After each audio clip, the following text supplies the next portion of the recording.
Hello students, hope you are doing well. I will be your teacher for this lecture. और इस lecture में हम class 12th की unit 3 मतलब matrices में से नोटेशन ऑफ मैट्राइसिस देखेंगे. ठीक है, तो सबसे पहले हम बात करते हैं कि मैट्राइसिस क्या होती है. ओके, हमने देखा कि मैट्राइसिस बेसिकली क्या होती है. एक अरेंजमेंट ऑफ एलिमेंट्स जो कि नंबर्स भी हो सकते हैं या फिर फंक्शन भी हो सकते हैं इन रो एंड कॉलम. ठीक है, और ये रो और कॉलम मिलके हमारा क्या बनाते हैं, एक रेक्टेंगुलर अरेंजमेंट. ठीक है, फॉर एग्जांपल अगर मैंने 4 एलिमेंट्स को, let them be A B C D, 2 rows R1 और R2 बोल लेते हैं और 2 कॉलम C1 और C2 बोल लेते हैं, इस तरीके से अरेंज कर दिया तो ये मेरी एक क्या बन गई, मैट्रिक्स. ठीक है, अब मैट्राइसिस को जनरली हम कैपिटल लेटर्स से डिनोट करते हैं.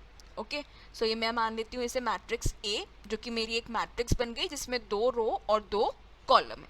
ठीक है, अब ये तो बात हो गई कि जब हमारे पास एलिमेंट्स गिवन होंगे.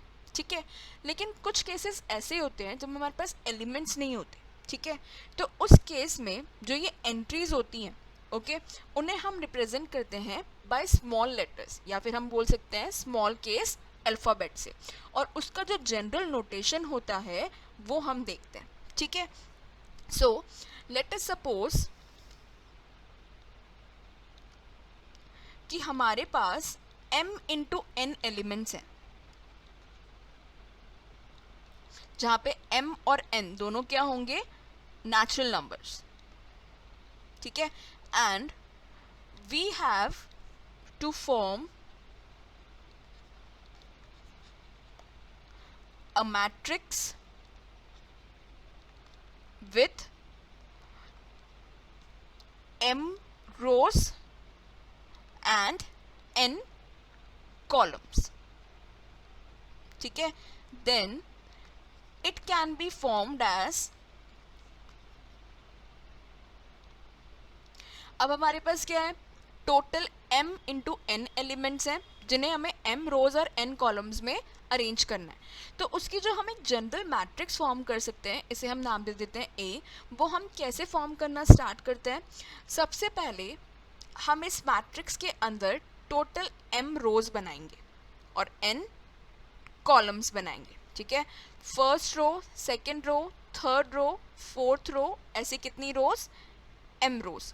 उसी तरीके से first column, second column, third column, ऐसे कितने कॉलम्स बनेंगे, n कॉलम्स. ठीक है, अब जो हमें फर्स्ट एलिमेंट लिखना होगा यहाँ पे, वो हमें क्या दिख रहा है कि वो फर्स्ट रो में आ रहा है और फर्स्ट कॉलम में आ रहा है. तो इस एलिमेंट को हम कैसे डिनोट करते हैं, A11 से, जहाँ पे A हमने एक लोअर केस अल्फ़ाबेट ले लिया और 1 क्या डिनोट कर रहा है कि वो फर्स्ट रो में आ रहा है और फर्स्ट कॉलम में आ रहा है. उसी तरीके से नेक्स्ट एलिमेंट फर्स्ट रो में है तो A के बाद पहला डिजिट आएगा 1 और सेकंड कॉलम में है सो 2, देन A1 3 और इसी तरीके से फर्स्ट रो और nth कॉलम के लिए A1 n.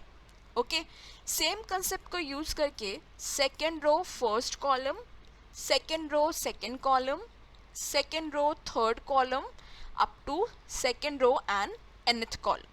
ठीक है, और इसी तरीके से जो लास्ट रो होगी वो कौन सी है, mth रो.